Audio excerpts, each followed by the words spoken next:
आपकी ननद तो फिर भी अच्छी है, कम से कम तुम्हारी बनाई गई रोटी को उठाकर कहीं नंदी को, बेल को या गाय को या अन्य इधर उधर कुत्ता उत्ता को तो नहीं दे रही।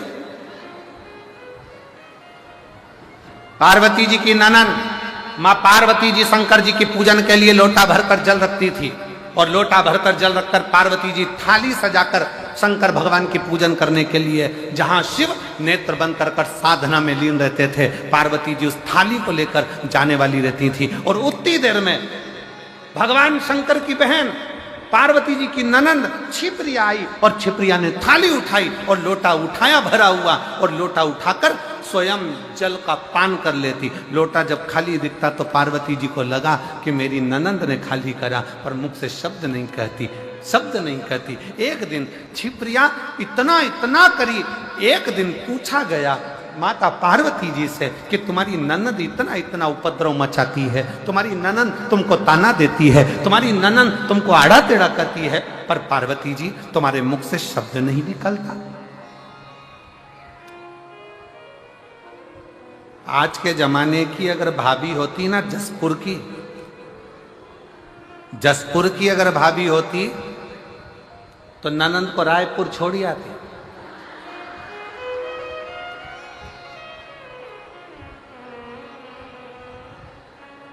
और दूसरी बार फोन भी नहीं लगाती कि तुम रक्षाबंधन पर। अगर ऐसी ननंद होती तो वो सीधे ले जाकर पहले रायपुर छोड़ती कि चलो यहां से।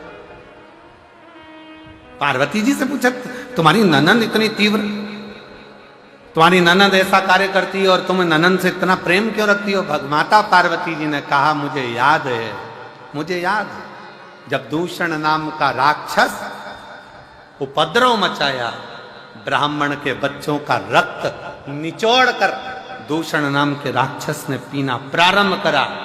और दूषण नाम का राक्षस जब रक्त को पीना प्रारंभ करा, तब सारे ब्राह्मणों ने और देवताओं ने शंकर की आराधना करी, भोले बाबा इस दूषण को मार दो, इस दूषण नाम के राक्षस का, असुर का संहार कर दो। तब शिव जी ने कहा कि मैं दूषण को मार तो दूंगा, मना नहीं है, पर दूषण को एक वर है, दूषण का संहार मैं त्रिशूल उठाकर कर दूंगा, दूषण को मैं मार दूंगा, पर दूषण को एक वर है। क्या वर है दूषण को? कि दूषण को यह वर है कि दूषण का रक्त जहां पर गिरेगा उससे दूसरा दूषण उत्पन्न हो जाएगा। ऐसे 84 बार दूषण जन्म ले सकता, 84 बार दूषण जन्म ले सकता है। तो बाबा भोलेनाथ क्या आप उस दूषण को नहीं मार सकते? शंकर जी कहते हैं मैं दूषण को मार दूंगा, पर निवेदन है कि सारे देवता मिलकर और सारे ब्राह्मण मिलकर मेरी बहन के पास जाएं, छिप्रिया के पास जाएं, और छिप्रिया से जाकर कहें कि छिप्रिया तुम एक काम करना, जैसे ही दूषण का रक्त गिरेगा ना, तुम पानी का रूप ले लेना, जल का रूप ले लेना, और दूषण का जैसे ही रक्त गिरे उस पर पानी फेर देना, तो दूषण का दूसरा दूषण पैदा ही नहीं होगा और दूषण मर जाएगा। छिप्रिया ने कह दिया ठीक है, कह दो शंकर जी से, भोले बाबा से कह दो दूषण नाम के राक्षस का संहार करें। शंकर भगवान दूषण नाम के राक्षस का संहार करने के लिए जैसे ही गए, शंकर जी ने दूषण नाम के राक्षस का संहार कर दिया। जैसे ही संहार करा, छिप्रिया को आने में देरी हो गई, छिप्रिया नहीं पहुंच पाई। छिप्रिया नहीं पहुंची तो दूषण ने 84 रूप रख लिए। अब जैसे ही दूषण ने 84 रूप रखे, 84 रूप धारण कर लिए दूषण ने, छिप्रिया जैसी आकर खड़ी हुई तो सारे ब्राह्मणों ने, संतों ने, भगवानों ने, सबने कह दिया मां आपको आने में देरी हो गई। इतने में तो दूषण ने 84 रूप रख लिए। अब क्या होगा? शंकर भगवान तो अपना रूप नहीं रख सकते, क्योंकि वो ओघड़दानी है, वो शंभु है, वो रूप कभी नहीं रख सकते। राम जी अगर पृथ्वी पर जन्म लेके अपना नारायण रूप रख सकते हैं, भगवान नारायण अपने अनेक रूप रख सकते हैं, ब्रह्मा जी अपने अनेक रूप रख सकते हैं, इंद्र अपना रूप बना सकता है, देवता देवी अपना रूप बना सकती है, पर शंकर कभी भी रूप नहीं रखते हैं। शंकर तो अड़भंगा है, एक रूप ही काफी है सारे जगत के कल्याण के लिए, इसलिए शिव को रूप रखने की जरूरत नहीं पड़ती। भगवान शंकर को रूप रखने की जरूरत नहीं पड़ेगी। अब क्या होगा, इतने में छिपरिया ने कहा चिंता मत करो, अगर दूषण नाम का असुर 84 रूप ले सकता है तो मैं भी शंकर की बहन हूं, शिव की बहन। इतना बल मुझ में है कि मैं शंकर के 84 रूप विभाजित कर सकती हूं, पर शिव तो रूप रख नहीं सकते। छिपरिया कहती है मैं रखूंगी शंकर के 84 रूपों को, मैं शंकर भगवान के 84 रूप धारण करवाऊंगी। और मां छिपरिया ने अपने जल का वेग इतना तेज करा कि शंकर भगवान के 84 रूप हो गए, और 84 रूप धारण कर कर दूषण 84 थे, उन 84 दूषण को शंकर भगवान काल अधिपति महाकाल ने 84 रूप धारण कर कर संहार कर दिया। माँ छिपरिया ने हाथ जोड़कर निवेदन कर दिया, भैया अब इस महाकाल वन में, इस महाकाल की भूमि में, इस अवंती का प्रदेश में, हे मेरे भैया आप इन्हीं 84 रूप में विराजमान रहना, और मेरे काल अधिपति 84 महादेव के रूप में अवंती का पुरी में विराजमान। अवंती का पुरी में 84 रूप में मेरे देव अधिदेव महादेव विराजमान हो गए।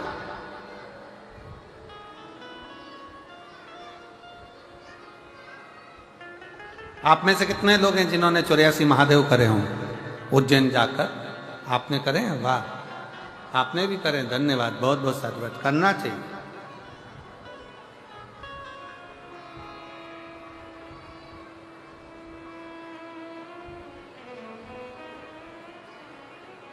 कभी उज्जैनी अवंतिका प्रदेश में जावे, महाकाल वन में जावे, तो एक बार 84 महादेव मेरे महाकाल बाबा के जो 84 रूप है उसका दर्शन अवश्य करें, अवश्य।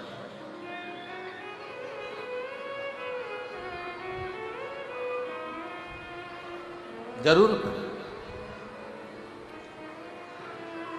और कभी अगर योग लगा, बाबा ने करुणा करी, तो आपके साथ हम भी कर लेंगे। हो एक आध बार योग लग गया तो देवाधिदेव महादेव का करो 84 बाबा के। हम तो पहले बाबा के दर्शन करने के लिए महाकाल बन गए थे, तो तब पूर्ण रूप से 84 महादेव दर्शन हुए हैं, पर एक बार अवश्य जाओ, करो दर्शन,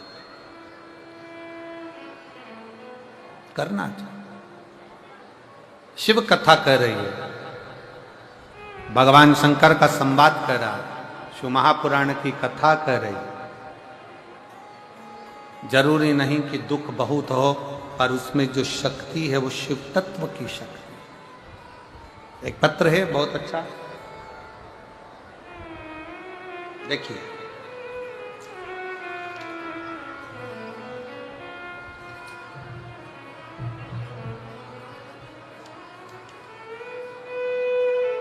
मेरा नाम भरत डहरिया है, पिता का नाम श्री सुरेश डहरिया है, माता का नाम श्रीमती बतेशी बाई डहरिया है, ग्राम करहिया, पोस्ट हरई, तहसील हरई, जिला छिंदवाड़ा, मध्य प्रदेश के निवासी हैं। कहीं बैठे हों तो हाथ हिला सकते हैं, अगर कहीं बैठे हों तो हाथ हिला सकते हैं। सुरेश डहरिया, माताजी का नाम श्रीमती बतेशी बाई डहरिया, बालक का नाम है भरत डहरिया। कहीं बैठे हों तो हाथ हिला सकते हैं, कहीं बैठे हों तो हाथ हिला सकते हैं, और एक बेलपत्र लेने के लिए आ सकते हैं। गुरुजी, मेरी माता टीवी पर हमेशा आपके भजन और कथा को सुनती हैं। मेरी बड़ी बहन श्रीमती पवन बाई डहरिया आपकी और शिवजी की बहुत बड़ी बाबा की भक्त हैं। सुबह शिवजी के मंदिर जाकर जलाभिषेक करना, बेलपत्री चढ़ाना। गुरुजी, मैंने 17 जनवरी 2024 से सरकारी नौकरी की तैयारी करना शुरू किया और लक्ष्य को पाने के लिए दिन रात पढ़ाई करता, पर सरकारी नौकरी तो नहीं लगी, प्राइवेट नौकरी के लिए आ गए। मेरी जून के महीने में 2024 में प्राइवेट नौकरी लग गई, पर मेरा मन केवल सरकारी नौकरी के लिए था। तब मेरी माँ ने, मेरी बहन ने मुझसे कहा कि तू कथा सुनना प्रारंभ कर, अपनी मेहनत को 4 गुना कर, पढ़ाई रात दिन कर। वो सीहोर वाला महाराज कहता है कि अपनी मेहनत जब 4 गुना करोगे, परिश्रम जब 4 गुना करोगे और एक बेलपत्री पर शहद लगाकर शंकर को समर्पित कर कर जाओगे तो फल जरूर मिलेगा। गुरुदेव, मेरी 29 सितंबर को प्राइवेट नौकरी करते करते 29 सितंबर 2024 को मैंने बैंक की परीक्षा दी और वही बेलपत्र वाला प्रयोग किया। बेलपत्री पर शहद लगाकर शिवलिंग पर जल अभिषेक करके मैं गया। मैंने दीदी के कहे अनुसार मंदिर में जाकर सच्चे मन से बेलपत्ती वाला, शहद वाला, शिवलिंग पर जलाभिषेक वाला किया और शिवजी से प्रार्थना की कि बाबा कुछ भी हो, मेरा बैंक का परीक्षा निकल जाए। आप कहते हो कि 4 गुनी मेहनत करो, मैंने 4 गुनी मेहनत करी गुरुदेव, और बाबा की कृपा से आज मैं बाबा को धन्यवाद देने के लिए आया हूं कि छत्तीसगढ़ राज्य के ग्रामीण बैंक कुनकुरी में मेरा सेकंड वर्ग की परीक्षा के अनुसार मेरा सिलेक्शन हो गया और मैं कुनकुरी में आज जॉब कर रहा हूं। मैं शिव की कृपा से। कहीं बैठे हो तो एक बेलपत्र लेने के लिए आ सकते हैं।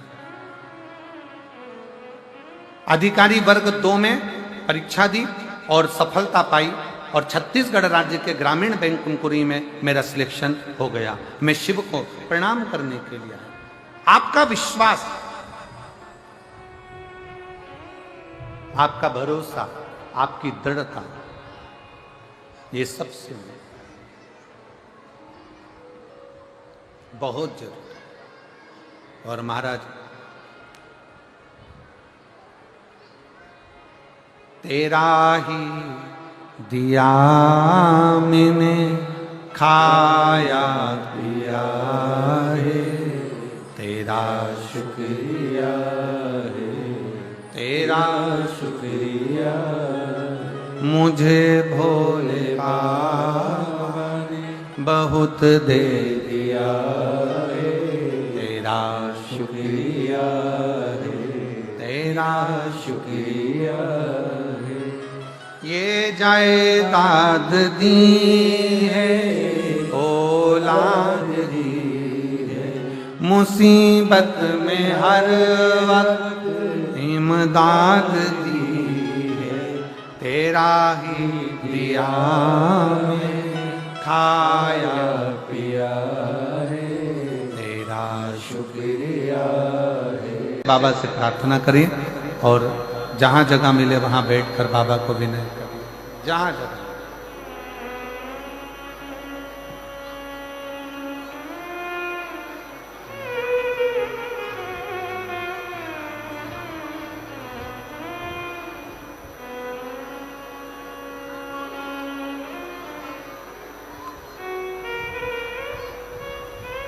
सब लोग साथ में बोलेंगे।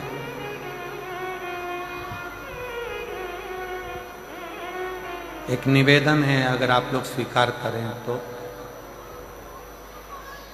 जो सबसे आखिरी वाला जो पंडाल बना हुआ है, पाइप पंडाल, उसमें जितने भी लोग खड़े हुए हैं या बैठे हुए हैं, मेरा निवेदन है कि वो सभी उस पंडाल को खाली कर कर, जो बाजू वाला पंडाल है या इधर बाजू वाला पंडाल है, जहाँ जहाँ जगह मिले आप उसमें आकर बैठना प्रारंभ करें या उसमें खड़े रहें, मना नहीं।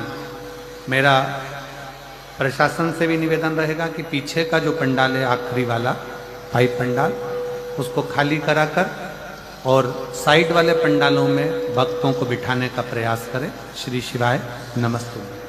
सब लोग साथ में बोलेंगे और बड़े भावों के साथ, आनंद के साथ बाबा से प्रार्थना करें।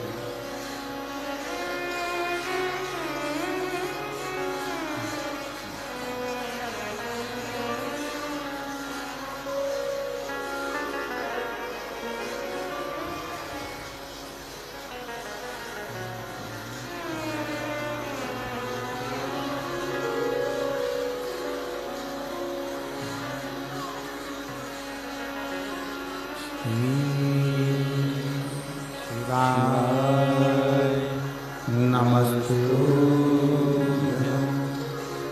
श्री शिवाय नमस्तुभ्यं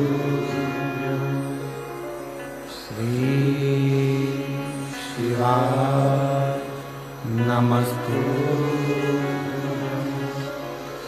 श्री शिवाय नमस्तुभ्यं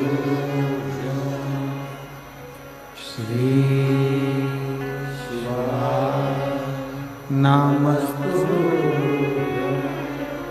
भोला सब दुख काटो हमारा ओ भोला सब दुख काटो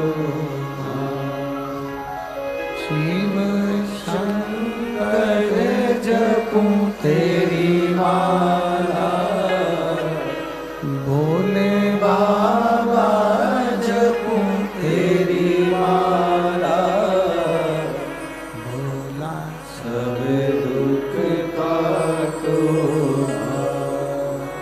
भोला सब दुख काटो वेश मंगल मंगलकारी वेश मंगल मंगलकारी शमशान वासी हमारा शमशान वासी हमारा भोला सब दुख काटो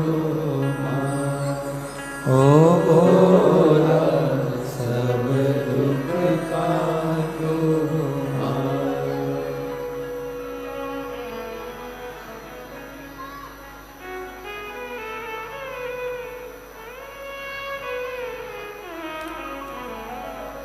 भगवान देवाधिदेव महादेव भगवान शिव ओगड़दानी त्रिकालदर्शी कैलाशी अविनाशी शंकर कथा कर रही है।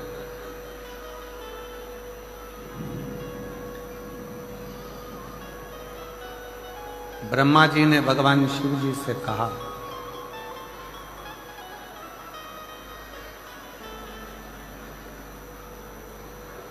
और ब्रह्मदेव भगवान शंकर से कहते हैं प्रभु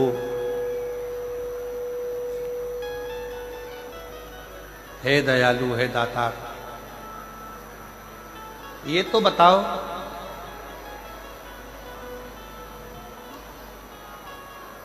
ओगड़धानी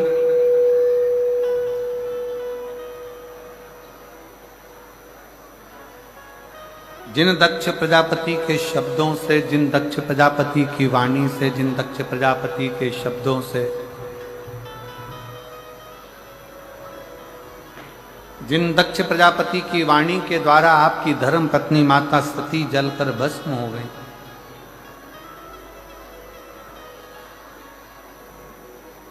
और उन्हीं दक्ष प्रजापति का सिर आप वापिस जोड़ने के लिए जा रहे हैं पुनः जोड़ने के लिए ये दया क्यों ये कृपा क्यों और महाराज कि दया की न होती जो आदर तुम्हारी तो सुनी रहती अदालत तुम्हारी गरीबों के दिल में जगा तुम न पाती तो किस दिल में होती इबादत तुम्हारी। ऐसा क्यों किस लिए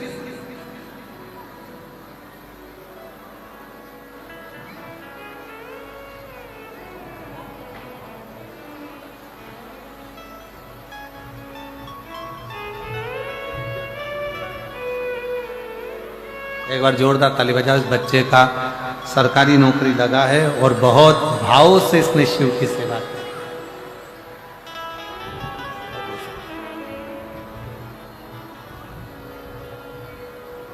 अगर विश्वास है तो वो भरोसा बाबा निभाता था। आप इतनी दया कैसे कर लेते?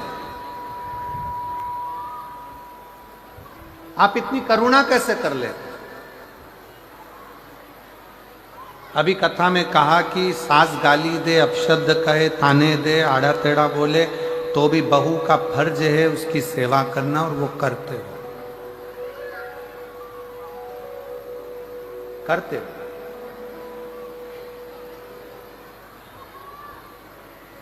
एक बात बताएं आपको, स्वयं के समय में और बाप के समय में बहुत अंतर है। थोड़ा सावधानी से सुनिए। अपने समय में और अपने बाप के समय पे, अपने पिता के समय में बहुत अंतर।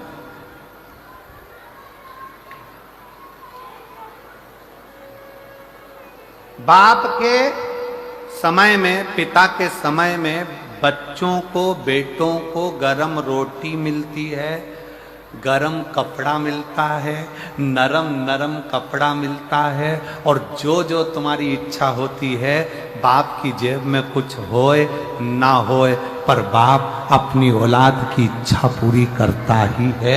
वो पिता होगा, वो पिता।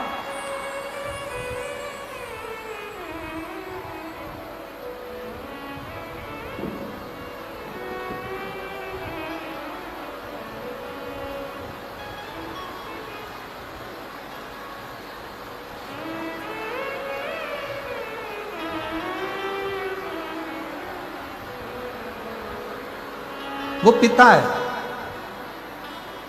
एक पिता का समय और एक अपना स्वयं का समय, दोनों में अंतर है। देखिए पानी बहुत तेज है, और निवेदन है, फिर निवेदन कर रहे हैं कि जो पंडाल 3 लगे हैं बड़े बड़े, तो जो पीछे के जो टेंट वाले पंडाल हैं उसमें से आप लोग निकल कर बड़े बड़े मूल पंडालों में आ जाएं, और उसमें हवा पानी बहुत तेज है, उसका स्मरण रखें। शिव कथा कर रही, भगवान शंकर का संवाद कर रहा। पिता का समय और स्वयं के समय में एक बहुत बड़ा अंतर है। पिता के समय में गरम रोटी भी मिलती है, पिता के समय में गरम कपड़ा भी मिलता है, पिता के समय में नरम कपड़ा भी मिलता है, और पिता के समय में जो हमारे मन के अंदर कामनाएं होती हैं, जो चाहने की इच्छा होती है, पिता उसको पूर्ण करने में लगा रहता है। पिता उसको पूर्ण करने में। और जो स्वयं का समय होता है ना, खुद का समय, जब स्वयं का समय चालू होता है तो रोटी गरम नहीं मिलती है। व्यक्ति काम में इतना व्यस्त रहता है, अपनी नौकरी में, अपनी सर्विस में, अपनी दुकान में, अपने कार्यों में इतना व्यस्त रहता है कि वो रोटी भी गरम नहीं खा पाता। पिता के समय में, माँ के समय में, जब तक बच्चा छोटा है, जब तक बच्चा पढ़ रहा होता है, तब तक माँ बाप उसको गरम रोटी खिलाकर भेजते हैं। बेटा एग्जाम है ना, ले ये खा कर जा, कोई बात नहीं, 5 मिनट लेट होगा ना, रुक जा बियाल, तू ये खा फिर जा, रुक जा, काम पे जा रहा है ना, ये काम कर ले। पिता के समय में और अपने समय में बहुत बड़ा अंतर होता है। पिता के समय गरम रोटी मिलती है, गरम कपड़ा मिलता है, नरम कपड़ा मिलता है, और अपने मन की कामनाएं भी पूर्ण होती है। पर जब अपना खुद का समय आता है तो रोटी भी ठंडी मिलती है, और कपड़ा जो अलमारी में रखा होता है, नया है कि पुराना, वो पहनकर अपन अपने काम में लगे रहते हैं। इसलिए शिव महापुराण की कथा कहती है कि अपने पिता भगवान देव अधिदेव महादेव से जाकर रोज मिलते रहो, तो मेरा देव अधिदेव महादेव, मेरा शंकर आपका पिता है, तो वो नित्य प्रति गरम रोटी भी देगा, गरम कपड़ा भी देगा, और नरम कपड़ा भी देगा, और हमारी इच्छाओं को भी पूर्ण करेगा। वो शिव शिव है।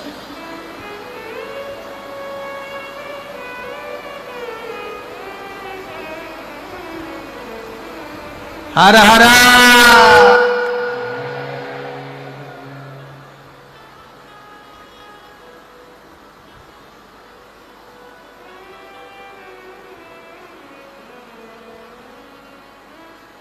अब देखो धूप भी आ रही है,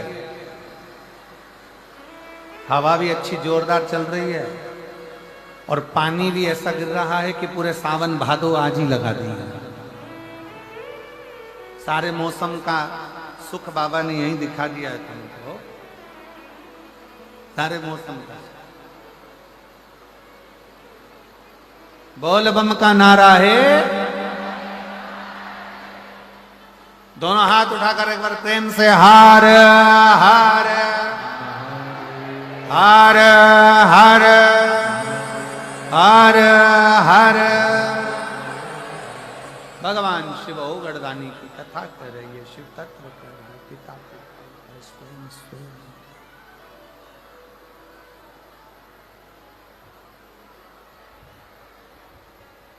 प्रभु ऐसी दया ऐसी करुणा आप कैसे प्राप्त करेंगे, आप कैसे? शंकर भगवान से ब्रह्मा जी स्वयं शिव जी से ब्रह्मदेव कह रहे हैं कि प्रभु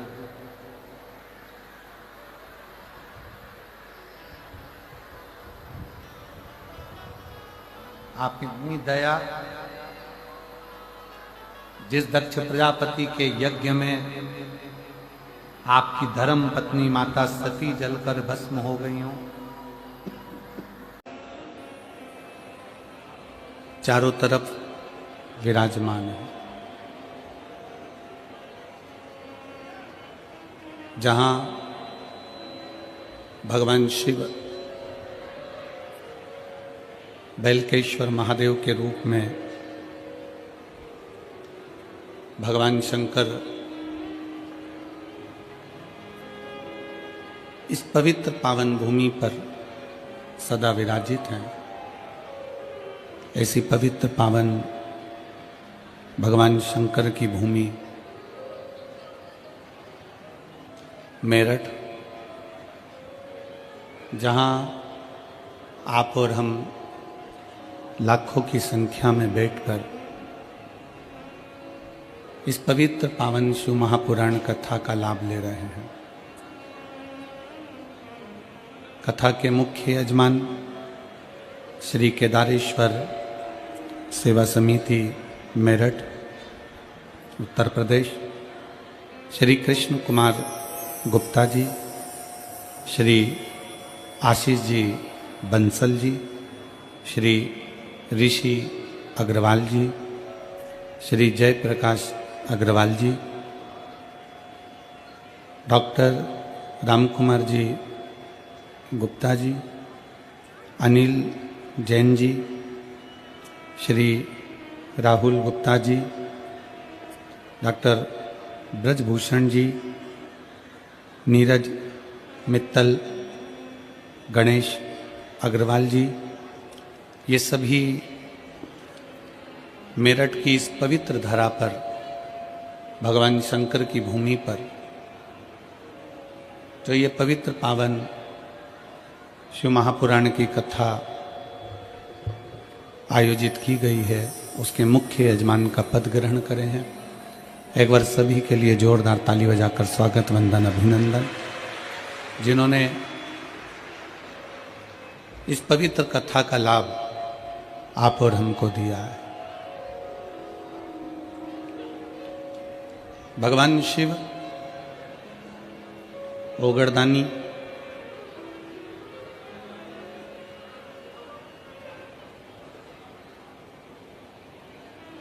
जिस मेरठ की भूमि पर आप और हम कथा को श्रवण कर रहे हैं, इसका वर्णन केवल द्वापर या कलयुग में नहीं, इस मेरठ की भूमि का वर्णन सतयुग, त्रेता युग, द्वापर और कलयुग में भी रहा है। ये वो पवित्र भूमि है।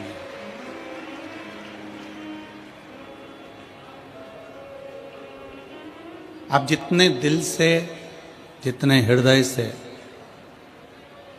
मेरे देवाधिदेव महादेव की इस पवित्र धरा पर बैठकर आप कथा का लाभ ग्रहण करेंगे, उतना मेरा शिव आप पर करुणा करेगा। कड़कड़ाती हुई ठंड है, और वो भी मेरठ की ठंड है। यहाँ ठंड थोड़ी ज़्यादा ही पड़ती है, क्योंकि तिल्ली की चक्की और रेवड़ी खाने का आनंद भी मेरठ में ही है, इसलिए मेरठ की पवित्र भूमि है।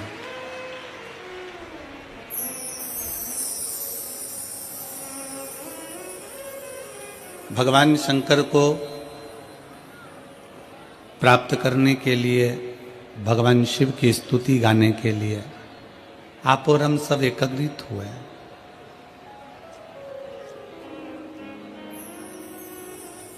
पूरे समय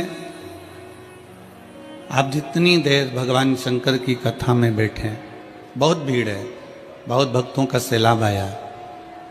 जितने लोग पंडालों में बैठे हैं उससे ज़्यादा पंडाल के बाहर हैं, और जितने पंडाल के बाहर हैं उतने रोड पर अभी चलकर आ रहे हैं। इतना भक्तों का सैलाब।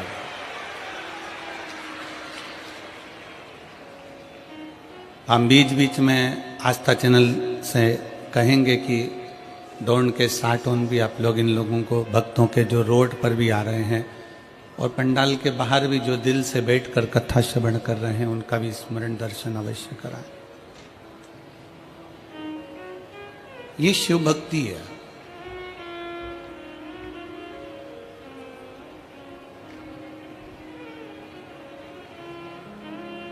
इत हस्तिनापुर है, उत हरिद्वार है, और बीच में मेरठ, और मेरठ के बीच में भी ये शिव महापुराण की कथा आपके दिल में बैठना चाहिए, आपके हृदय में बैठना चाहिए। जब आप इसको दिल से, हृदय से श्रवण करेंगे, और हम तो कहते हैं, भोले बाबा से यही निवेदन है, जैसे ठंड शरीर से चिपकती है, उसी तरह भोले बाबा भी आपसे चिपक जाए, और 7 दिन ऐसे चिपकें कि जब घर पर जाओ और घर के लोग आपसे पूछे कि तू, ठंड में तो लोग थर थर कांपते हैं, पर जब से शिव पुराण से आई है तब से श्री शिवाय नमस्तुभ्यम, श्री शिवाय नमस्तुभ्यम, श्री शिवाय नमस्तुभ्यम गा रही है। ऐसा क्या है?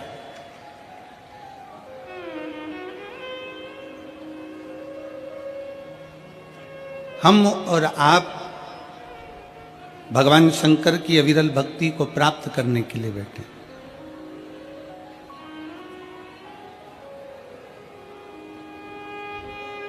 पर इतना याद रखो कि जितनी देर बैठो उतनी देर तुम्हारा दिल, तुम्हारा चित्त, तुम्हारा मन शिव में रहे। आप जितनी देर कथा को श्रवण करने के लिए बैठो उतनी देर तुम्हारा दिल भगवान शंकर में रमा रहे। शिव की स्तुति गाते रहो, शिव का नाम जप करते रहो।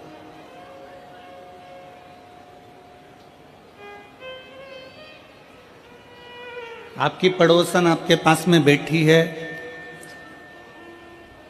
आपकी अड़ोसन आपके पास में बैठी है, आपकी धड़ोसन आपके पास में बैठी है। कौन बैठा है, क्या वस्त्र पहन कर आया है, क्या आभूषण पहन कर आया है, उससे मूलता ना रखते हुए ये मूलता रखें कि हम शंकर को कैसे देखें।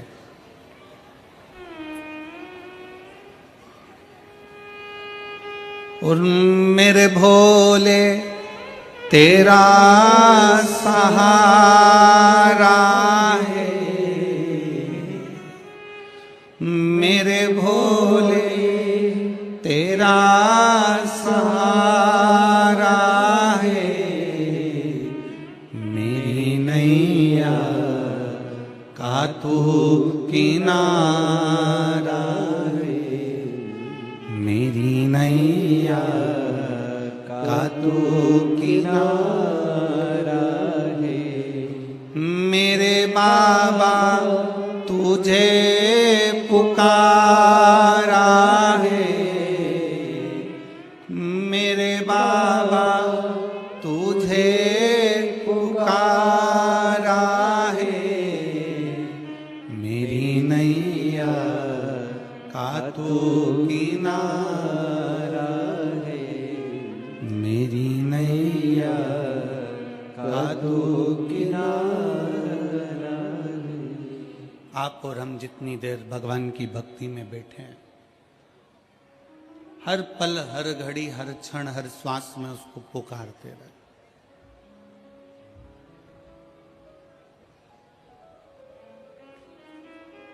ये यजमान परिवार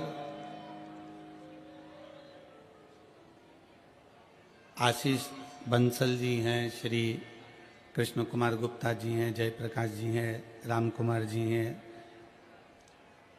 ये सभी जब हम हापुड़ में कथा करने के लिए आए तो हापुड़ की पवित्र भूमि पर सब पहुंचे, आशीष बंसल जी और ये सब पहुंचकर जैन साहब के यहाँ हम लोग रुके हुए थे, तो अनिल जैन जी के यहाँ, तो वहाँ इन्होंने कहा कि गुरुदेव एक कथा मेरठ में हो। तो हमारा पहला शब्द था इनसे कि मेरठ में कथा कौन सुनेगा।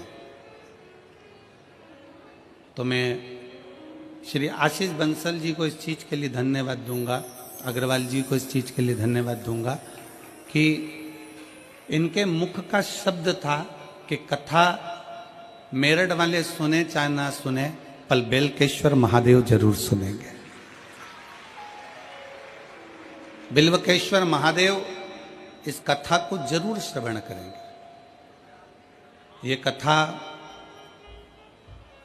मेरठ की पवित्र भूमि पर सत्य मायने में तो आप तो अपनी जगह पर हो कि इस कथा को सुन रहे हो, पर मेरठ की पवित्र भूमि पर ओगढ़नाथ जी, बेलकेश्वर नाथ जी, ये सारे जितने शिव मंदिर हैं, शिवालय हैं, मेरठ की भूमि के जो पवित्र पवित्र देवालय शिवालय हैं, उस शिवालय में जो मेरा शंकर बैठा हुआ है, इस कथा को वही करवा रहा है, वही बाँच रहा है और वही सुन रहा है। कोई दूसरा नहीं करवाने वाला है इसको, ना कोई सुनेगा, सुनने वाला भी शिव ही है। शिव महापुराण में प्रसंग आता है कि भगवान शंकर की कथा जब तुमरुका जी बाँचने के लिए तैयार हुए, तब माता चंचुला देवी ने भगवान शंकर और पार्वती से कहा था कि आपको यजमान बनना है।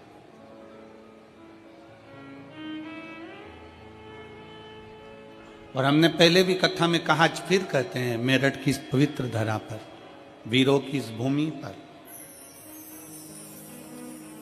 किस कथा के पंडाल में कथा श्रवण करने के लिए जो लाखों की संख्या में आप लोग पहुंचे हैं, इस कथा के पंडाल में वही पहुंचता है शिव पुराण सुनने के लिए, जिसको मेरे भोले बाबा हाथ पकड़कर पार उतार सकते हैं, जिसको पार लगा दें।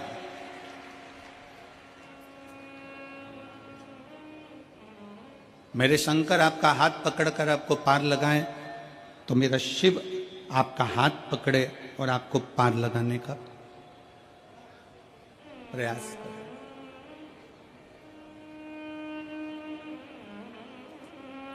24,000 श्लोक हैं शिव महापुराण के अंतर्गत, 12 खंड हैं शिव महापुराण के।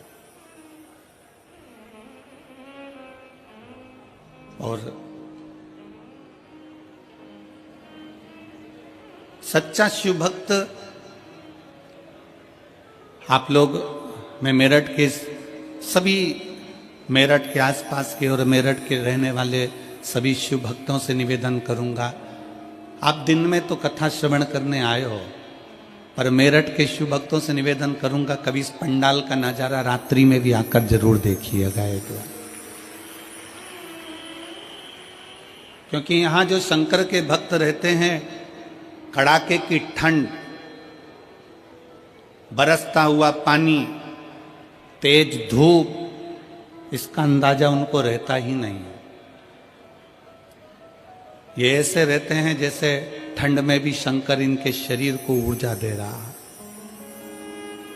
क्योंकि सच्चा शिव भक्त, भगवान शंकर का जो परम भक्त होता है, वो शिव भक्त भगवान से कहता है कि प्रभु मुझे भोजन मिले ना मिले चलेगा, मुझे भोजन मिले ना मिले चलेगा, पर सच्चा शिव भक्त कहता है कि प्रभु बस आपका दर्शन मिल जाए, इससे बढ़कर मुझे कुछ नहीं चाहिए, केवल आपका दीदार, केवल आपका।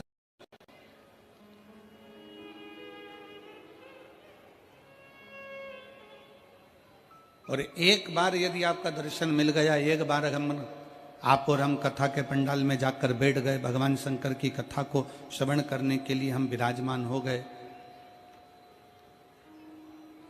एक बार हम शंकर की भक्ति में पहुंच गए, शिव को प्राप्त करने के लिए अगर हम पहुंच गए तो शंकर भगवान से क्या मांगो, शिव से क्या प्राप्त करो।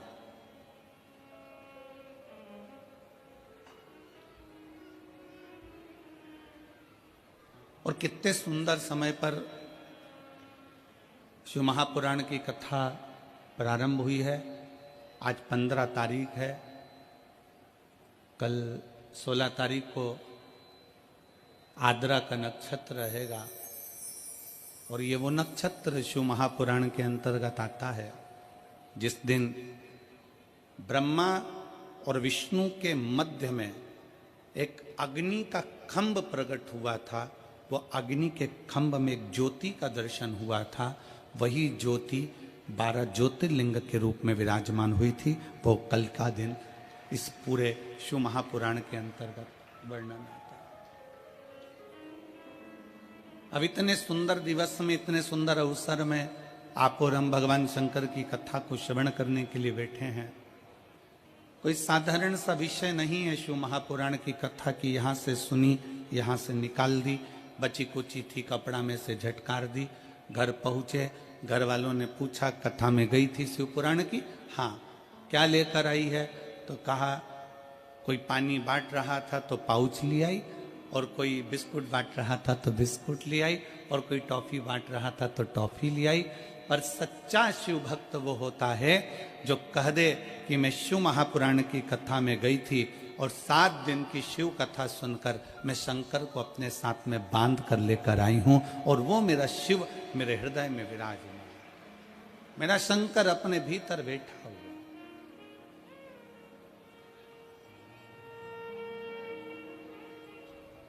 शिव को प्राप्त करने के लिए हमें कोई आडंबर, कोई दिखावा, कोई ढोंग, कोई ढकोसला शिव को प्रिय नहीं है। शंकर भगवान को किसी आडंबर की जरूरत नहीं है कि तुम बहुत बड़ा त्रिपुंड लगाओगे तो शंकर के भक्त कहलाओगे, बहुत सारी रुद्राक्ष की माला पहनोगे तो शिव के भक्त कहलाओगे, तुम बहुत बड़ी जटा बांध लोगे तो शंकर के भक्त कहलाओगे, तुम सावन महीने में शंकर को जल चढ़ाओगे तो शंकर के भक्त कहलाओगे, तुम शिवरात्रि के दिन दीप लगाओगे तो शंकर के भक्त कहलाओगे।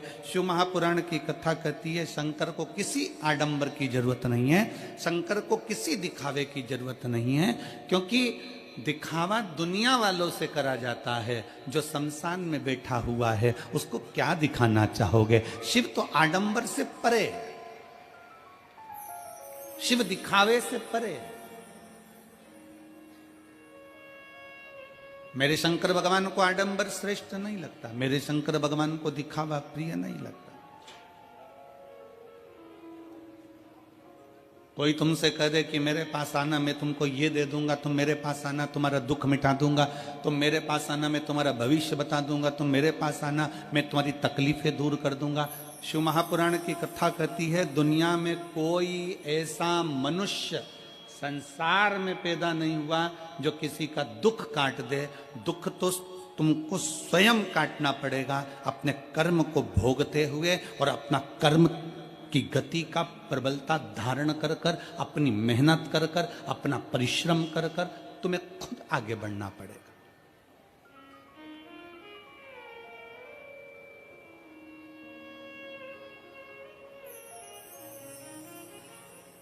व्यक्ति बीमार होता है तो सबसे पहले अपने घर का इलाज करता है। घर में इलाज करते करते थक जाए तब फिर वो पास के प्राथमिक चिकित्सा केंद्र में जाता है। प्राथमिक चिकित्सा केंद्र में काम नहीं होता, फिर वो बड़े अपने शहर के हॉस्पिटल में जाता है। अपने शहर के हॉस्पिटल के बाद फिर वो दिल्ली जाता है, फिर वो एम्स में जाता है, फिर वो कहीं जाता है, फिर वहाँ से इलाज कराता कराता मुंबई आदि तक पहुँच जाता है। फिर वहाँ से इलाज कराने के बाद और कहीं उसकी इच्छा होती है वहाँ पहुँच जाता है। क्यों? क्योंकि उसको मालूम है कि मैं डॉक्टर के पास जाऊंगा तो मेरा आधा दुख कट जाएगा, क्योंकि डॉक्टर भी शंकर का एक रूप होता है। भारत की भूमि के नहीं, पूरे देश के जितने डॉक्टर हैं ये मेरे शिव का एक रूप है। ना जाने कितनों को इन्होंने अपने ओर से बल लगाकर, दम लगाकर जितना बन सकता है उतना प्राण देने का प्रयास करते हैं। कोई कैसा भी मरीज हो, डॉक्टर का कोई दुश्मन नहीं होता। डॉक्टर का कोई दुश्मन, जैसे डॉक्टर का कोई दुश्मन नहीं है, अगर दुश्मन भी आ जाता है तो भी डॉक्टर उसको ठीक करने की दवा देता है। अगर कोई डॉक्टर का द्रोही भी आ जाए तो भी डॉक्टर उसको ठीक होने की दवा प्रदान करता है। जैसे डॉक्टर का कोई दुश्मन नहीं होता, क्योंकि डॉक्टर शंकर का एक रूप होता है, उसी तरह शंकर का कोई दुश्मन नहीं होता। शिव शिव होता है, शंकर शंकर। गंधर्व, अप्सरा, नाग, किन्नर, सुर, असुर जितने हैं सब शिव के भक्त हैं। अप्सराएं भी भगवान शंकर का भजन करती हैं, गंधर्व भी भगवान शंकर का भजन करते हैं, देवता भी भगवान शंकर का भजन करते हैं, असुर भी भगवान शंकर का भजन करते हैं, नाग भी भगवान शंकर का भजन करते हैं, मनुष्य मानव सब भगवान शिव की आराधना में डूबे रहते हैं। इसीलिए शिव महापुराण की कथा कहती है कि 100 काम छोड़ो, सबसे पहले भोजन करो। 1000 काम छोड़ो, सबसे पहले स्नान करो। 1,00,000 काम छोड़ो, सबसे पहले दान करो। भोजन भूखे को कराओ, प्यासे को पानी पिलाओ। और करोड़ों काम छोड़ दो, सबसे पहले अपने नगर में अगर शिव महापुराण की कथा हो रही हो तो वहां 5 मिनट जाकर बैठ जाओ। अपने क्षेत्र में, अपने नगर में, अपने मोहल्ले में, अपनी सोसाइटी में, अपने कॉलोनी में कहीं 100 kilometre, 50 kilometre, 150 kilometre, 200 kilometre, 300, 400 kilometre के दायरे में भी अगर शिव महापुराण की कथा भगवान शंकर की आशीर्वाद से, उनकी कृपा से अगर आपको श्रवण करने को मिल जाए तो वहां 10 मिनट, 15 मिनट, 5 मिनट, 3 मिनट जरूर। किसी ने पूछा, गुरुजी 3 घंटे की कथा में आप कह रहे हो कि 5 मिनट, 2 मिनट, 1 मिनट जाकर बैठ जाओ, उतनी कृपा भोलेनाथ जी कर देते हैं, इतना सा समय? हम कहते हैं शरीर में बड़े से बड़ा रोग होता है तो एक छोटी सी गोली खाने से पेट का दर्द ठीक हो जाता है, छोटी सी गोली खाने से सिर का दर्द ठीक हो जाता है, छोटी सी गोली खाने से घुटने का दर्द ठीक हो जाता है। तो 7 दिन की कथा में से अगर 1 मिनट की भी कथा मिल जाए तो बड़े से बड़ा दुख मेरा भोलेनाथ अपने आप काट देता है, अपने। और अकाल मृत्यु वो मरे जो काम करे चंडाल का, और काल उसका क्या बिगाड़े जो भक्त हो महा। जो शिव की आराधना करने वाला हो, शंकर की उपासना करने वाला, शिव भक्ति में डूबने वाला,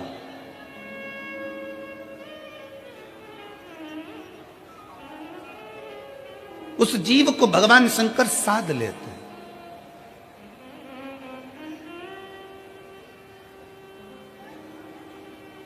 कई लोग कहते हैं, गुरुजी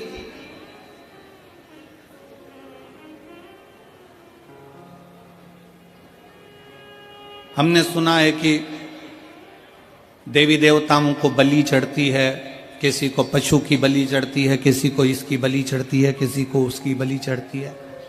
हमारी शिव महापुराण की कथा नहीं कहती कि किसी देवी देवता को बलि चढ़ती है। शंकर भगवान का तो एक नाम पशुपति नाथ है, जो पशुओं की रक्षा करने का भी देवता हो। अगर वो पशुपति नाथ है तो पशु की बलि से वो कभी प्रसन्न नहीं हो सकता। अगर वो पशुओं का नाथ है, वो पशुपति नाथ है, तो वो कभी किसी देव, हमारे भोले बाबा, हमारे शंकर, मेरे शिव, मेरे ओघड़दानी किसी को कष्ट देकर कभी खुश नहीं हो, किसी जीव को परेशान तक नहीं करते।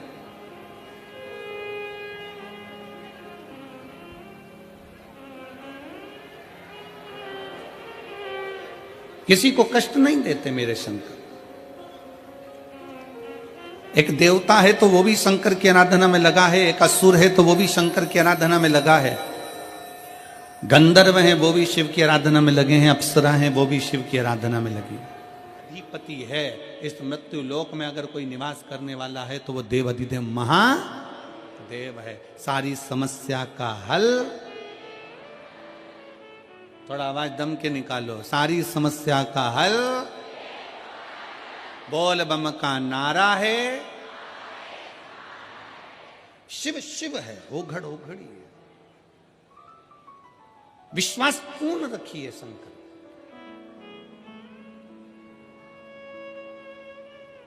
मैदानव, ये वही नगरी है मैदानव की, मेरठ की वो नगरी जहां बैठकर भगवान शंकर की आराधना मैदानव करता, शिव की आराधना।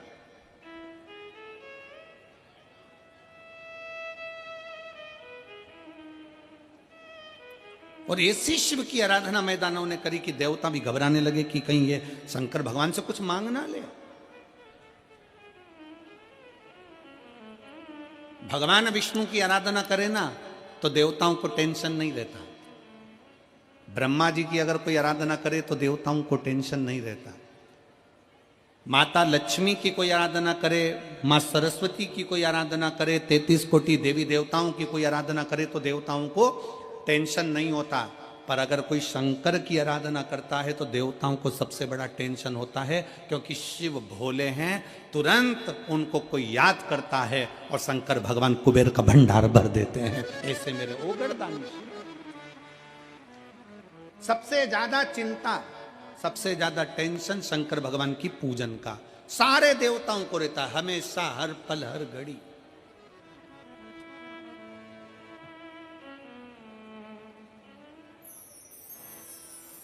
और एक और बात सुन लो मेरठ वालों, ए मेरठ की जीजियों और जीजाओं, बहुत सावधानी से सुनिएगा। आप इतनी सारी संख्या में पहुंचे हो ना कथा श्रवण करने के लिए, तो देवताओं को टेंशन हो गया तुम्हें देख देख के। अब इतने सारे आए हैं, शंकर जी की कथा सुनेंगे और शिव जी की कथा सुनेंगे, तो खाली तो कोई जाता नहीं है। शंकर ना जाने इनको क्या क्या देकर भेज देगा, कोई भरोसा नहीं है। शिव शिव है, ओघड़ी ओघड़ी है, शंभु शंभु है।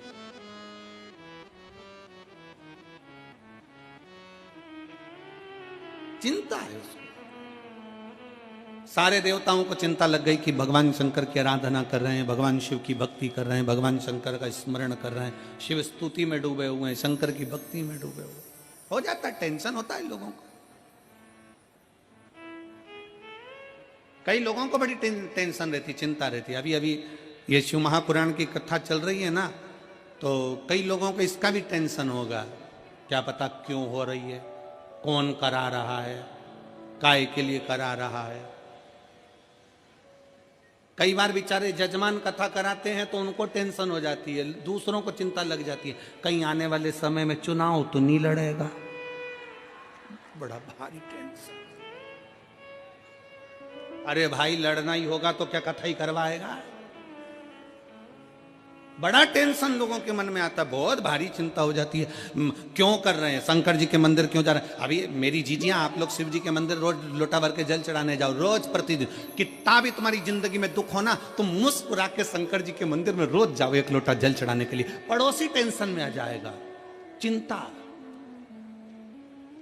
मैंने तो सुना इसके यहां कर्जा है, मैंने तो सुना है घाटे में चल रही है, मैंने तो सुना इसके यहाँ इतना दुकान में नुकसान हो गया, उसके बाद भी ये इतनी प्रसन्न होकर शंकर के मंदिर जाती है, जल चढ़ाती है। उसको कौन बताए कि सियोर वाला महाराज कहे, शिव महापुराण की कथा कहती है कि शंकर के मंदिर में जब भी जाना, अपने बाप से मिलने के लिए बेटी जब भी जाए, हमेशा मुस्कुरा कर जाना, तो बाप भी मुस्कुरा कर देता है, पिता भी मुस्कुरा कर देता है। अब लोगों का विचार रहता है कहीं और ध्यान जाता है कहीं, उसी में का हाल है। जैसे एक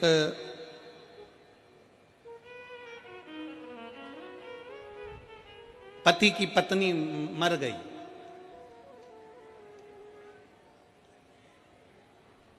और एक पति की पत्नी की जॉब लग गई दिल्ली में। एक की पत्नी मर गई और एक पति की पत्नी की जॉब लग गई दिल्ली में। जिसकी पत्नी मरी उसका नाम भी कमलेश था और जिसकी पत्नी की जॉब लगी उसका नाम भी कमलेश था। अब यहां कोई कमलेश बैठा हो तो बुरा मत मानना रहे हो।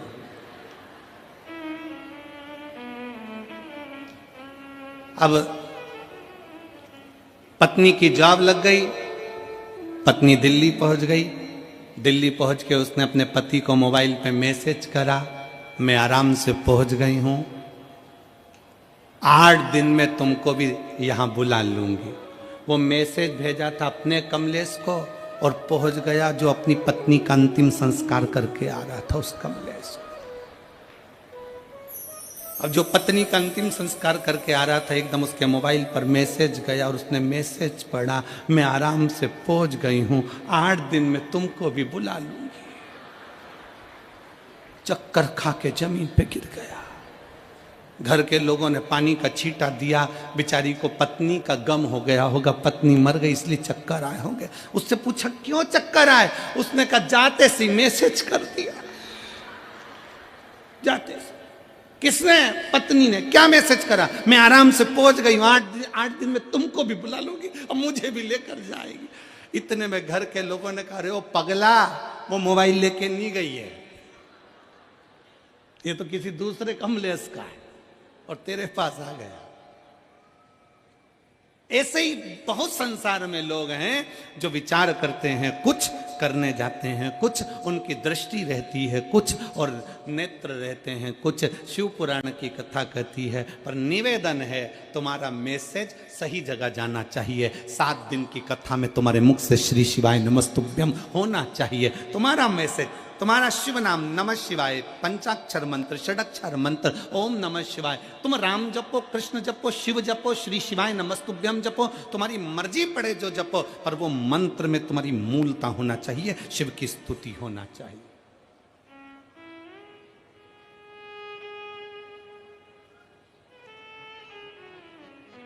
उसमें दिखावा नहीं होना चाहिए, उसमें आडंबर नहीं होना चाहिए।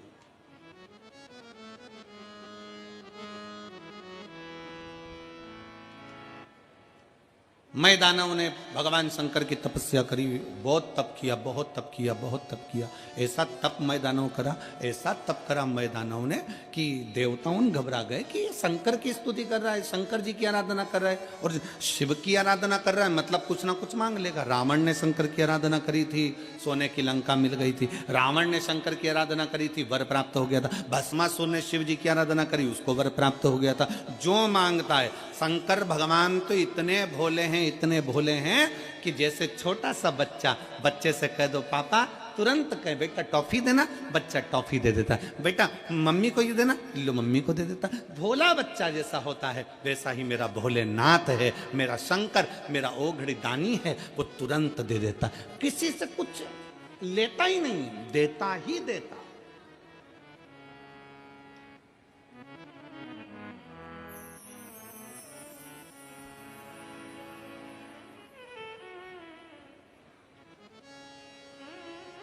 पक्की मित्रता, पक्की दोस्ती का लक्षण क्या होता है?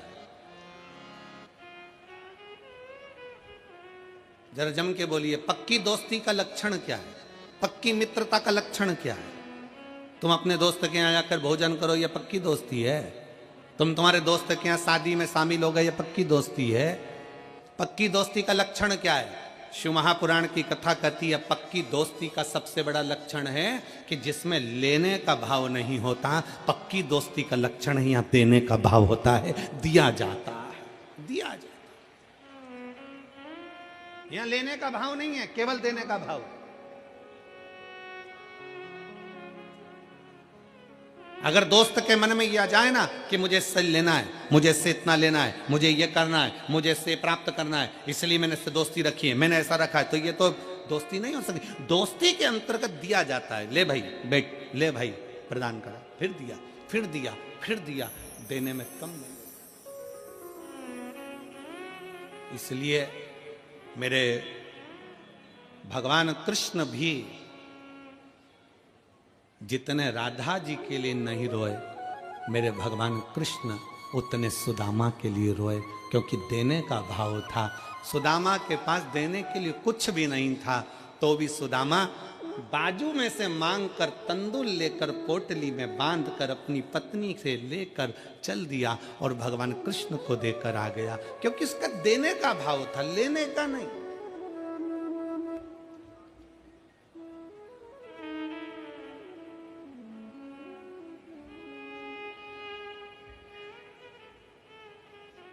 इसलिए आप और हम एक बार गुनगुनाते हैं ना,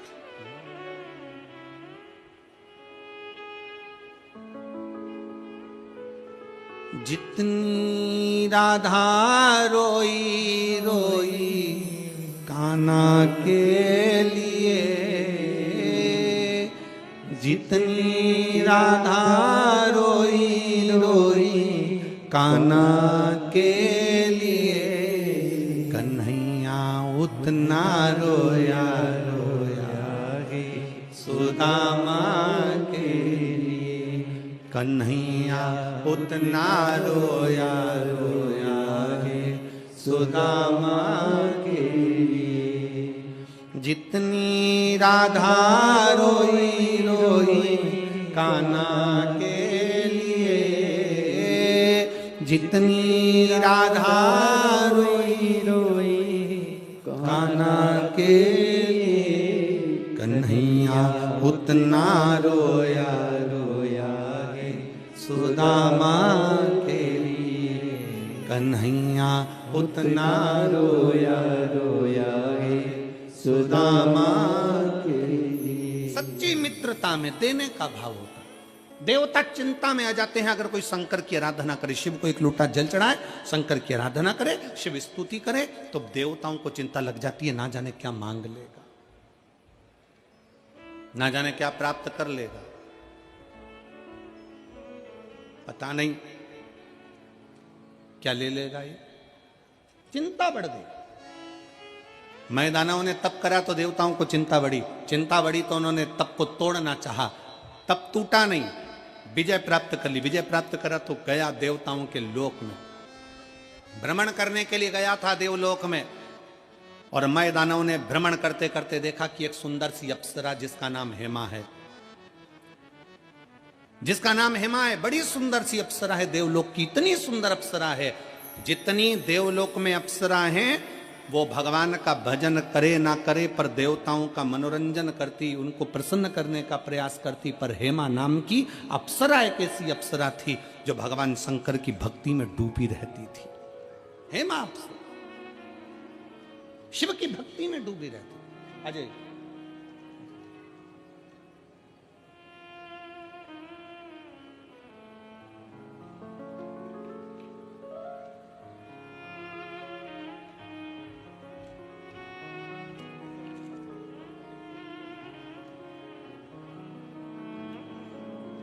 निशा वर्मा, निवासी खतौली, मुजफ्फरनगर, उत्तर प्रदेश। बधाई हो आपको, बहुत बधाई हो। बुला लो उनको। मुझे आपके गाने बहुत पसंद है, म्यूजिक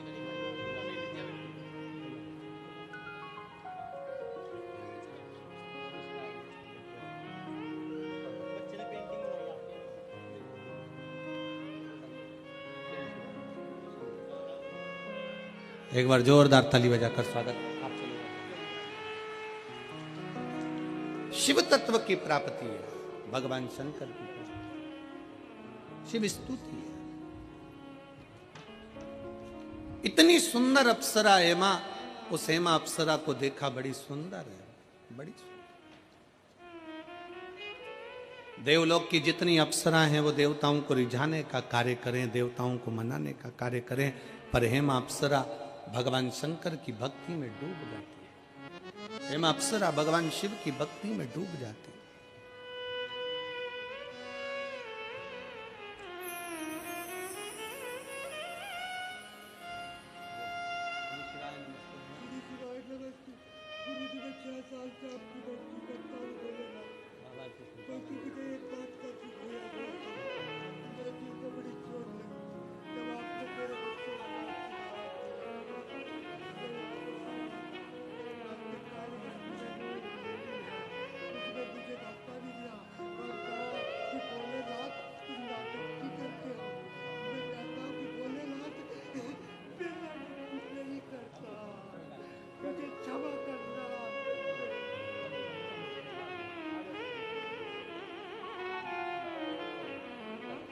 श्री शिवाय शिव भक्ति में लीन। हेमा का नियम था भगवान शिव की भक्ति करो। हेमा का नियम है भगवान शंकर की अविरल भक्ति में डूबना।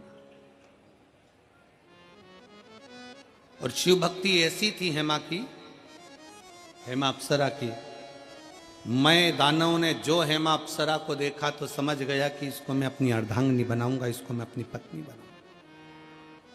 और हेमा अप्सरा को मैं दानव ने अपनी अर्धांगिनी बना लिया, पत्नी बना।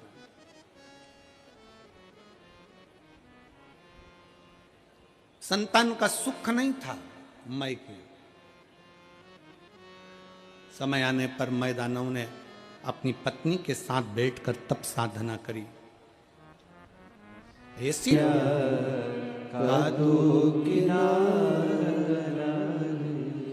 आप और हम जितनी देर भगवान की भक्ति में बैठे हैं, हर पल, हर घड़ी, हर क्षण, हर श्वास में उसको पुकारते रहे।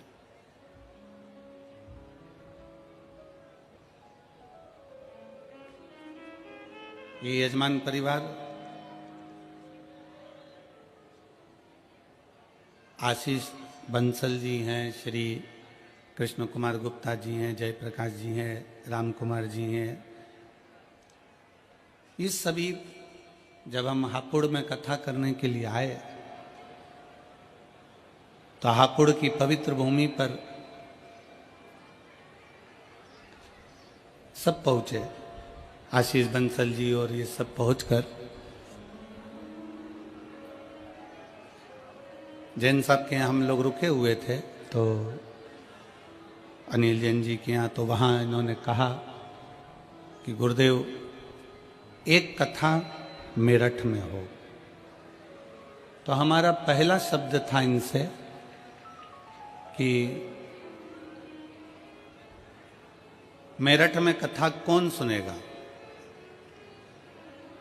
तो मैं श्री आशीष बंसल जी को इस चीज़ के लिए धन्यवाद दूंगा, अग्रवाल जी को इस चीज़ के लिए धन्यवाद दूंगा कि इनके मुख का शब्द था कि कथा मेरठ वाले सुने चाहे ना सुने, पर बेलकेश्वर महादेव जरूर सुनेंगे। बिल्वकेश्वर महादेव इस कथा को जरूर श्रवण करेंगे। ये कथा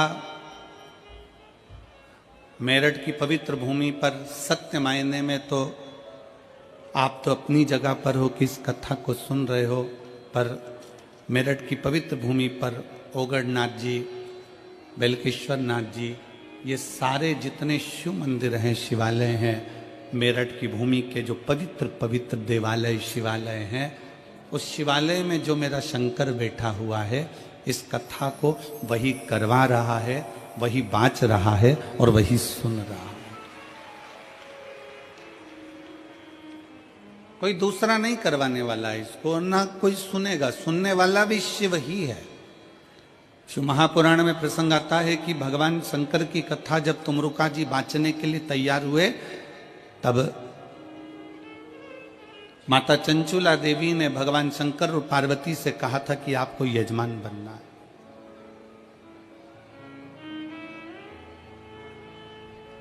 और हमने पहले भी कथा में कहा, आज फिर कहते हैं, मेरठ की इस पवित्र धरा पर, वीरों की इस भूमि पर, किस कथा के पंडाल में कथा श्रवण करने के लिए जो लाखों की संख्या में आप लोग पहुंचे हैं इस कथा के पंडाल में, वही पहुंचता है शिव पुराण सुनने के लिए जिसको मेरे भोले बाबा हाथ पकड़कर पार उतार सकते हैं, जिसको पार लगा दें।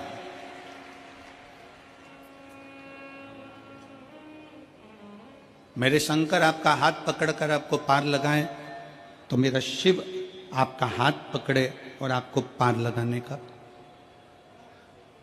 प्रयास करें।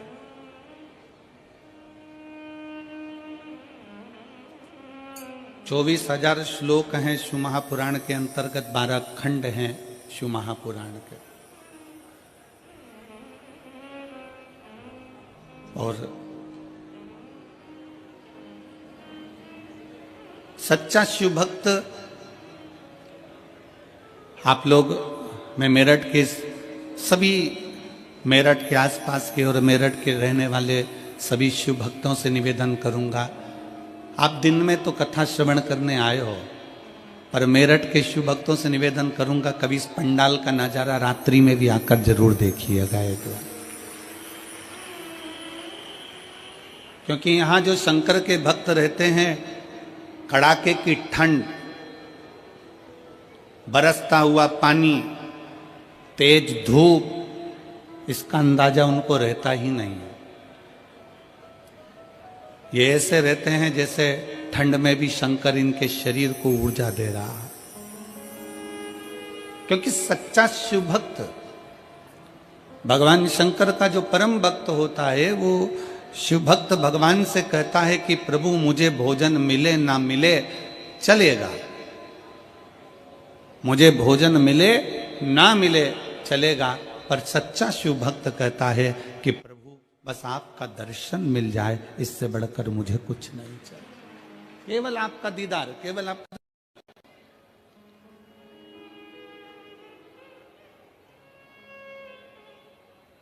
और एक बार यदि आपका दर्शन मिल गया, एक बार आप और हम कथा के पंडाल में जाकर बैठ गए, भगवान शंकर की कथा को श्रवण करने के लिए हम विराजमान हो गए,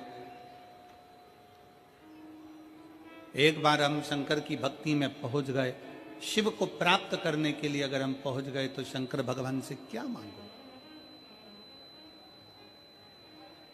शिव से क्या प्राप्त करो।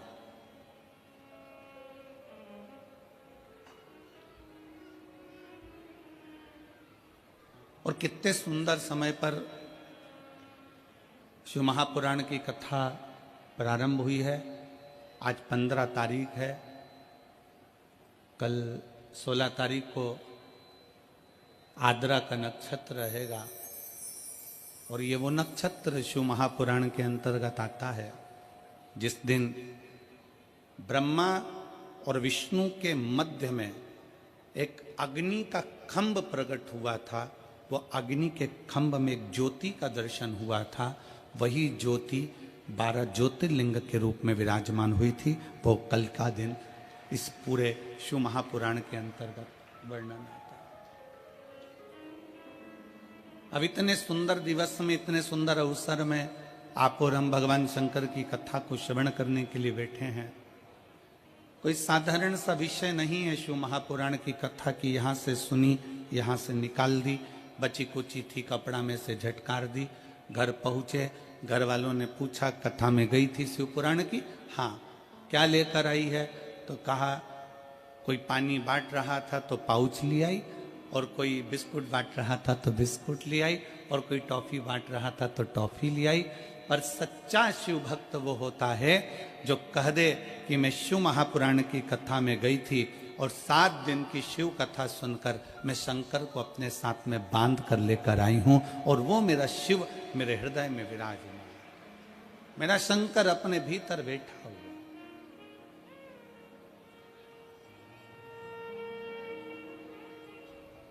शिव को प्राप्त करने के लिए हमें कोई आडंबर, कोई दिखावा, कोई ढोंग, कोई ढकोसला शिव को प्रिय नहीं है। शंकर भगवान को किसी आडंबर की जरूरत नहीं है कि तुम बहुत बड़ा त्रिपुंड लगाओगे तो शंकर के भक्त कहलाओगे, बहुत सारी रुद्राक्ष की माला पहनोगे तो शिव के भक्त कहलाओगे, तुम बहुत बड़ी जटा बांध लोगे तो शंकर के भक्त कहलाओगे, तुम सावन महीने में शंकर को जल चढ़ाओगे तो शंकर के भक्त कहलाओगे, तुम शिवरात्रि के दिन दीप लगाओगे तो शंकर के भक्त कहलाओगे। शिव महापुराण की कथा कहती है शंकर को किसी आडंबर की जरूरत नहीं है, शंकर को किसी दिखावे की जरूरत नहीं है, क्योंकि दिखावा दुनिया वालों से करा जाता है। जो शमशान में बैठा हुआ है उसको क्या दिखाना चाहोगे? शिव तो आडंबर से परे, शिव दिखावे से परे। मेरे शंकर भगवान को आडंबर श्रेष्ठ नहीं लगता, मेरे शंकर भगवान को दिखावा प्रिय नहीं लगता। कोई तुमसे कह दे कि मेरे पास आना मैं तुमको ये दे दूंगा, तुम मेरे पास आना तुम्हारा दुख मिटा दूंगा, तुम मेरे पास आना मैं तुम्हारा भविष्य बता दूंगा, तुम मेरे पास आना मैं तुम्हारी तकलीफें दूर कर दूंगा। शिव महापुराण की कथा कहती है दुनिया में कोई ऐसा मनुष्य संसार में पैदा नहीं हुआ जो किसी का दुख काट दे। दुख तो तुमको स्वयं काटना पड़ेगा अपने कर्म को भोगते हुए, और अपना कर्म की गति का प्रबलता धारण कर कर, अपनी मेहनत कर कर, अपना परिश्रम कर कर तुम्हें खुद आगे बढ़ना पड़ेगा।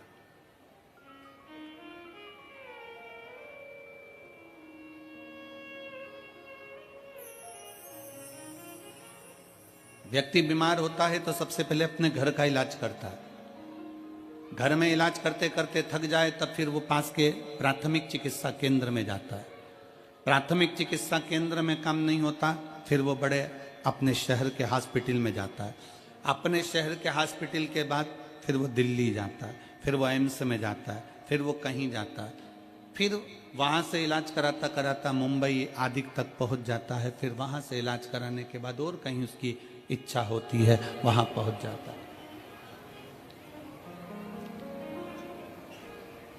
क्यों? क्योंकि उसको मालूम है कि मैं डॉक्टर के पास जाऊंगा तो मेरा आधा दुख कट जाएगा, क्योंकि डॉक्टर भी शंकर का एक रूप होता है। भारत की भूमि के नहीं पूरे देश के जितने डॉक्टर हैं ये मेरे शिव का एक रूप है। ना जाने कितनों को इन्होंने अपने ओर से बल लगाकर दम लगाकर जितना बन सकता है उतना प्राण देने का प्रयास करते हैं। कोई कैसा भी मरीज हो डॉक्टर का कोई दुश्मन नहीं होता, डॉक्टर का कोई दुश्मन, जैसे डॉक्टर का कोई दुश्मन नहीं है, अगर दुश्मन भी आ जाता है तो भी डॉक्टर उसको ठीक करने की दवा देता है। अगर कोई डॉक्टर का द्रोही भी आ जाए तो भी डॉक्टर उसको ठीक होने की दवा प्रदान करता है। जैसे डॉक्टर का कोई दुश्मन नहीं होता क्योंकि डॉक्टर शंकर का एक रूप होता है, उसी तरह शंकर का कोई दुश्मन नहीं होता, शिव शिव होता है, शंकर शंकर। गंधर्व, अप्सरा, नाग, किन्नर, सुर, असुर जितने हैं सब शिव के भक्त हैं।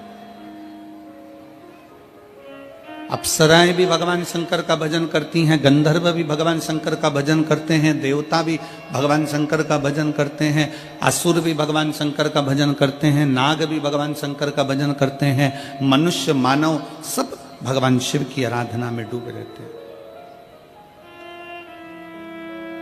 इसलिए शिव महापुराण की कथा कहती है कि 100 काम छोड़ो, सबसे पहले भोजन करो, 1000 काम छोड़ो, सबसे पहले स्नान करो, 1,00,000 काम छोड़ो, सबसे पहले दान करो, भोजन भूखे को कराओ, प्यासे को पानी पिलाओ, और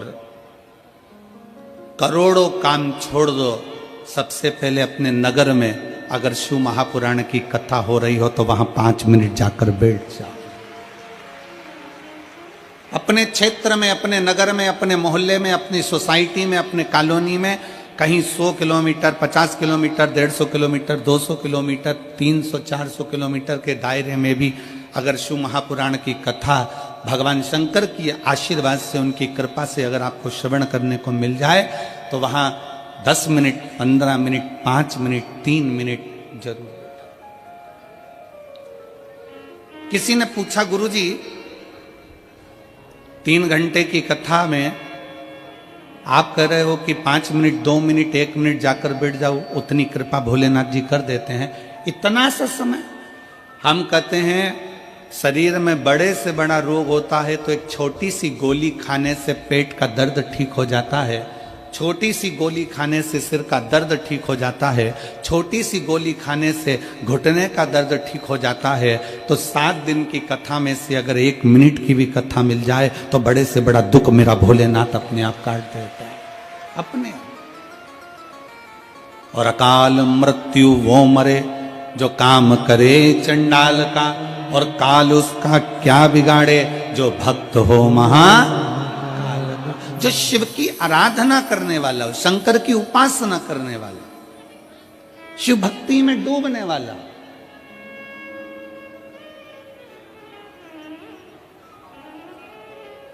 उस जीव को भगवान शंकर साध लेते हैं।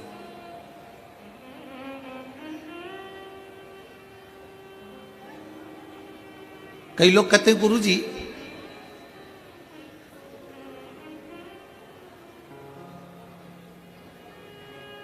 हमने सुना है कि देवी देवताओं को बलि चढ़ती है, किसी को पशु की बलि चढ़ती है, किसी को इसकी बलि चढ़ती है, किसी को उसकी बलि चढ़ती है।